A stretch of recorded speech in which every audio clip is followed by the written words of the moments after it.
Hello friends, I'm Sajal Goyal. I'm back with very informative video. This video is for those who are planning to start or have just started a new business. Please don't make 5 mistakes. Let's understand वो कौन सी mistakes हैं या decisions हैं जो हमारे business के लिए ठीक नहीं है इनिशियल स्टेज पर. Mistake number 1, formation of company. Does it really require to have a company to start a new business? A big no. It is really not required. A private limited company, public company, LLP, partnership firm और proprietorship firm, आप इन information के बिना भी आप अपना business start कर सकते हैं. बहुत सारे ऐसे एम्प्लॉयज होते हैं, प्रोफेशनल्स होते हैं जो कहीं ना कहीं किसी जॉब में एसोसिएटेड हैं. They want to do something और वो सिर्फ इसी वजह से स्टार्ट नहीं कर पाते हैं कि यार हमें कंपनी इनकॉर्पोरेट करनी पड़ेगी, हमें एक सीए का अपॉइंटमेंट करना पड़ेगा, उसकी ऑडिट फीस, उसकी कंप्लाइंस, बहुत सारी चीज़ों का ध्यान रखना पड़ेगा जो कि उसमें फंसकर वो कुछ ट्राई भी नहीं करते हैं. To test your product, to get the confidence, आप अपने बिजनेस को अपने नाम पे ही शुरू कर सकते हैं. आप डोमेन बुक कर सकते हैं, वहां से आप अपने प्रोडक्ट को टेस्ट कर सकते हैं और जब आपको लगे कि बिजनेस में कॉन्फिडेंस आ रहा है, एक्सेप्टेंस बढ़ रही है, तब एक फॉर्मेशन में आप जा सकते हैं. तो ये आप कंपनी इनकॉर्पोरेट कराएंगे, देयर इज कॉस्ट इन्वॉल्व और उसके साथ हर साल आपके लिए एक कंप्लाइंस बर्डन भी आ जाता है कि आरओसी फाइलिंग करानी है. There are some periodic compliances as well. उसमें इनिशियल स्टेज में जाने की कोई जरूरत नहीं है. Mistake number 2, GST registration. Normally क्या होता है, आपको एक बिजनेस का नाम देना है, कंसल्टेंट्स आपको बोलते हैं तो जीएसटी रजिस्ट्रेशन करा दो. अब आपको तो पता नहीं है कि जीएसटी रजिस्ट्रेशन का मतलब है कि आपकी हर मंथ की कंप्लाइंस या क्वार्टरली कंप्लाइंस शुरू हो गई और या आप ही खुद कि भाई मैं बिजनेस शुरू कर रहा हूँ और मेरा कुछ सेल्स शुरू हो गई है, आप जीएसटी नंबर ले लेते हैं. आपको पता है जीएसटी की कुछ लिमिट्स हैं. अगर आप सर्विस सेक्टर में हैं तो 20 लाख की लिमिट है और अगर आप ट्रेडिंग बिजनेस में हैं तो 40 लाख की लिमिट है और काफी स्टेट्स में तो 20 लाख के और 40 लाख के टर्नओवर तक आपको जीएसटी नंबर की जरूरत ही नहीं है. लोग ये भी कहते हैं कि हमें अपने बिजनेस का एक नाम देना है, तो उसके लिए कुछ ऑप्शंस अवेलेबल हैं. आप एमएसएमई रजिस्ट्रेशन करा सकते हैं, आप शॉप एस्टेब्लिशमेंट करा सकते हैं, तो उसके बेस पर आपके बिजनेस को एक नाम मिल जाता है. जैसे कि मैंने बताया, जीएसटी के साथ मंथली या क्वार्टरली कंप्लाइंस अटैच है. क्लाइंट्स आते हैं कि सर मेरे तो कोई टर्नओवर ही नहीं है, कोई सेल्स ही नहीं है, मेरे कोई एक्सपेंसिव नहीं है, लेकिन उनको हर महीने अपना जीएसटी भी फाइल करना है और अगर फाइल नहीं करेंगे तो there are some penalties provision. आपको जीएसटी के साथ 20 रुपीज या 50 रुपीज पर डे के हिसाब से पेनल्टीज पे करनी पड़ेगी. 2 कंडीशंस हैं ऐसी जहां पर आपको अपने बिजनेस स्टार्ट के साथ जीएसटी नंबर लेना पड़ सकता है. नंबर 1, अगर आप जिन कस्टमर्स के साथ डील कर रहे हैं उनकी प्री रिक्वायरमेंट है कि हम उन्हीं वेंडर्स के साथ डील करते हैं, those have the proper GST registration, तब उस केस में आपको मैंडेटरीली, क्योंकि आपको बिजनेस ग्रो करना है, आपको जीएसटी नंबर लेना पड़ सकता है. दूसरी कंडीशन ये है, आपके बिजनेस का टाइप ऐसा है कि आपको बहुत सारी प्रोक्योरमेंट करनी पड़ती है to start before your sale. आपको जीएसटी बेस्ड परचेज करनी है जिसमें आप जीएसटी पे कर रहे हैं. तो इस केस में क्या होता है, आपको बहुत सारा जीएसटी की जो आपने पे किया है वो आपके लिए एक एसेट है जो आगे लाइबिलिटी से आप उसको एडजस्ट कर सकते हैं. तो उस इनपुट को क्लेम करने के लिए आपको जीएसटी नंबर की जरूरत हो सकती है. अदरवाइज इसके अलावा आप तब तक जीएसटी अवॉइड कर सकते हैं जब तक आप इन लिमिट्स तक नहीं पहुंच पाए. Mistake number 3, misunderstanding among partners. Partners bonding is the backbone of the business. अगर ये लूज होगी तो कितना भी अच्छा प्रोडक्ट हो, कितने भी प्रोसेस ड्रिवन ऑपरेशंस हो, कुछ भी काम नहीं करेगा. In our 15 years of career in practice में हमने थाउजेंड्स ऑफ बिजनेस रजिस्ट्रेशन किए हैं. बहुत सारी private limited companies, एलएलपीज, partnership firms और एक बार हम लोग इंटरनल हमने डेटा एनालाइज किया. More than 15% of business could not convert into the actual formation.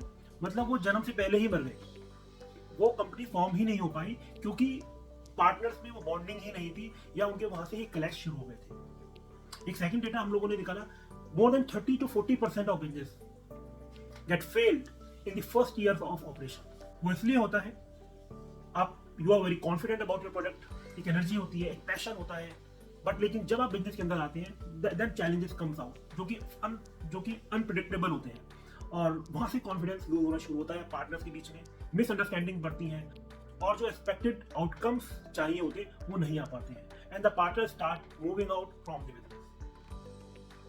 ये बहुत इंपॉर्टेंट है. Respect your partner, believe him and give him confidence कि I am not going to leave you in mid way. Agreement और disagreement possible है but लेकिन उसमें misunderstanding का scope नहीं होना चाहिए. यहाँ पर मैं आपको एक रियल एग्जांपल मैं आपके साथ शेयर करना चाहूंगा. आज से करीबन 4-5 साल पहले 3 प्रोफेशनल्स 3 इंडिविजुअल्स हमारे पास आए कंपनी बनवाने के लिए, और वो अच्छी उनका एजुकेशनल बैकग्राउंड था और एक कॉर्पोरेट एक्सपीरियंस भी काफ़ी अच्छा था, और I was very excited about the concept. वो कुछ स्मार्ट होम्स की बात कर रहे थे उस समय पर, जैसे आज की डेट में हम लोग देखते हैं अमेजॉन के स्विचेज हैं, बल्ब है, जो कि आप एलेक्सा से कनेक्ट करके उनको स्विच ऑन स्विच ऑफ कर सकते हैं। बट आज से 4-5 साल पहले ये कॉन्सेप्ट बहुत नया था, तो I was also excited to work with all the 3 partners. Generally company की जो कैपिटल होती है 1 लाख होती है, 10,000 शेयर्स होते हैं।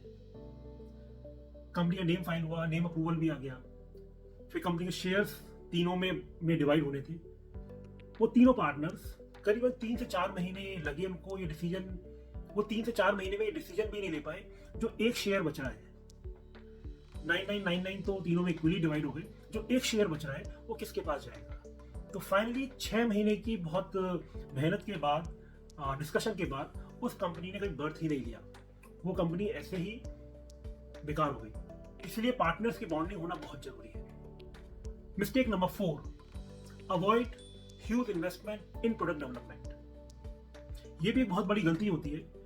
एंटरप्रेन्योर्स या बिजनेस ओनर्स ये सोचते हैं, जब लेट्स से वो किसी आईटी सॉल्यूशंस को लॉन्च करना चाहते हैं, they will invest huge amount in developing the product, और उसको कंप्लीट डेवलप होने के बाद उसको लॉन्च करेंगे। उसका सक्सेस और फेलियर तो उसके बाद पता लगेगा कि वो प्रोडक्ट एक्सेप्टेंस उसकी मार्केट में है या नहीं है। Because it is not necessary your expectation will match with your audience expectation. यहाँ पर मैं हमेशा ही सजेस्ट करता हूँ, test minimum viable product, MVP। ये आपका काम है, देखना और समझना क्या यूएसपीज के साथ आप क्या मिनिमम प्रोडक्ट बना सकते हैं और मार्केट में लोगों को दिखा सकते हैं। इससे आपको फायदा क्या होगा, एक आपको मार्केट का रियलिस्टिक डेटा मिलेगा, आप उस प्रोडक्ट को एक्सपीरियंस करा पाएंगे, लोगों को फीडबैक ले पाएंगे, और प्लस लोगों की क्या एक्सपेक्टेशन है उस प्रोडक्ट से, क्या क्या फीचर्स वो चाहते हैं उसमें, आप उन पर काम कर सकते हैं। अगर आपने पूरे प्रोडक्ट पे काम किया तो आपकी एक तो बहुत बड़ी कैपिटल उसके अंदर लग जाती है, और प्रोडक्ट लॉन्च के बाद आपकी फिर एक्सपेक्टेशन, यू आर डेस्परेट कि भैया मुझे इन्फ्लुएंस चाहिए। अगर वो मार्केट में नहीं चल पाया तो it's a high risk on the business कि वो सर्वाइव कर पाएगा। So minimum viable product is very important. हमारी फर्म पिछले 3 साल से एक स्टार्टअप को एडवाइस कर रही है।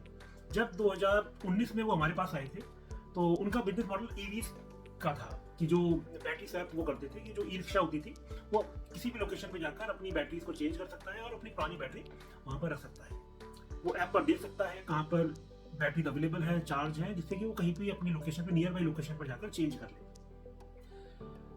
तो उसमें क्या किया, कंपनी के प्रोमोटर्स ने आईटी प्रोडक्ट पे काम ही नहीं किया कम से कम 1 साल तक। They control everything on Google sheets. कितनी फ्रेंचाइजी ऐड हो रही है, फ्रेंचाइजी का क्या डेटाबेस है, कस्टमर्स का क्या डेटाबेस है, कहाँ पर बैटरीज अवेलेबल है। तो उन्होंने एक पूरा एक मैनुअल सिस्टम बिल्ड किया और फोकस इसी बात पे था, अगर आज प्रोडक्ट पे हम काम करने लगे तो हो सकता है कि वो सारी जो फंडिंग मिली है वो सारी वहाँ पर लग जाए। तो उन्होंने सबसे पहले प्रोडक्ट को टेस्ट किया। जब भी उनकी अराउंड 100 फ्रेंचाइजीज हो गई, जो भी नंबर था, और उसके बाद जब वो एक एक्सेप्टेंस मार्केट से मिली कि हाँ ये बिजनेस ग्रो कर सकता है, then they started, they build a team for IT product. Mistake number 5, non compliances in business. आपका बिजनेस छोटा है या बड़ा है, इस बात से कोई फर्क नहीं पड़ता। कंप्लायंसेस, नॉन कंप्लायंसेस की पेनल्टी, फीस, इंटरेस्ट सेम है। आप अफोर्ड ही नहीं कर सकते, इतनी ज्यादा पेनल्टीज होती है अगर आप कोई भी नॉन कंप्लायंस करते हैं। क्योंकि जब आप अपना बिजनेस स्टार्ट करते हैं, आपका पूरा focus cash flows, operation management, product development, team building पर रहता है, और कहीं ना कहीं कंप्लायंसेस पीछे छूट जाती है।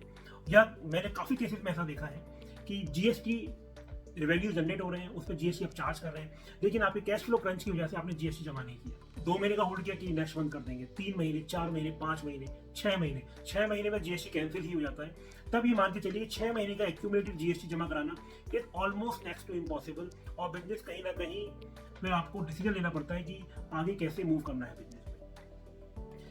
चाहे आपने कोई रजिस्ट्रेशन लिया हुआ है, आपके पास लेट्स से जीएसटी भी नहीं है, आपकी कंपनी भी नहीं है, आप अपने नाम पर काम कर रहे हैं, तब भी आपके लिए इंपॉर्टेंट है कि आप जो भी ट्रांजेक्शन हो रही है, चाहे वो एक्सपेंसेस की है या कोई रेवेन्यू भी आपके पास आ रहा है, उसकी प्रॉपर आप रिकॉर्डिंग करें, एक्सेल पे ही करें, और उसकी एक प्रॉपर इनकम टैक्स रिटर्न भी फाइल कराएं।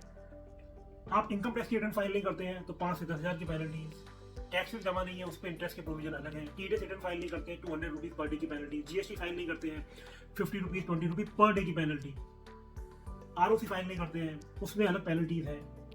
सो कंप्लाइंट होना बहुत जरूरी है, उसके और भी फायदे हैं कि आप कहीं भी अगर फंडिंग के लिए जा रहे हैं, बैंक के पास जा रहे हैं, तो आप एक रिस्पॉन्सिबल बिजनेसमैन की तरह ट्रीट होंगे। So friends, I and my video here.